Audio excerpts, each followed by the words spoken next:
Les ministres des Finances, des Affaires monétaires, de la planification économique et de l'intégration des États membres de l'Union africaine ont conclu leur délibération sur le thème « Améliorer l'accès de l'Afrique au capital, la gestion de la dette et l'influence croissante des agences de notation de crédit ». Cette réunion a été convoquée dans le cadre de la 5e session ordinaire du comité technique spécialisé à formuler des recommandations de grande portée sur les évaluations par les États membres sur l'état de la crise de la dette dans leurs pays respectifs comme moyen de promouvoir la transparence et la responsabilité, ce qui, à son tour, facilite la restructuration de la dette et réduit vulnérabilité. Au terme de les concertations, les ministres des Finances et les gouverneurs des banques centrales ont en outre recommandé la création d'une institution de régulation en Afrique afin de renforcer les mécanismes de transparence fiscale, de gestion budgétaire efficace et prudentielle. Les ministres des Finances et des gouverneurs des banques centrales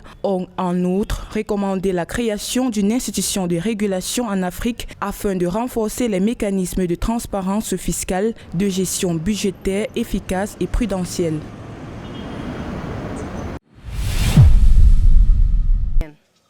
Le projet Action catalytique du programme conjoint Union africaine, Organisation internationale des migrations, Organisation internationale du travail et Commission économique pour l'Afrique des Nations unies sur la gouvernance de la migration de main-d'œuvre pour le développement et l'intégration en Afrique a été lancé le 25 juillet 2022 en Éthiopie. Selon les autorités éthiopiennes, l'amélioration de la gouvernance de la migration de main-d'œuvre, renforcement de la protection des droits des travailleurs migrants nécessite les efforts concertés des différentes parties prenantes. Pour assurer la disponibilité de la main-d'œuvre sur le continent, la commissaire de l'Union africaine pour la santé, les affaires humanitaires et le développement social, Minata Sessouma Samate, a appelé les États membres à ratifier le protocole de l'Union africaine sur la libre circulation des personnes et tous les instruments internationaux et régionaux pertinents, améliorant la protection des travailleurs migrants.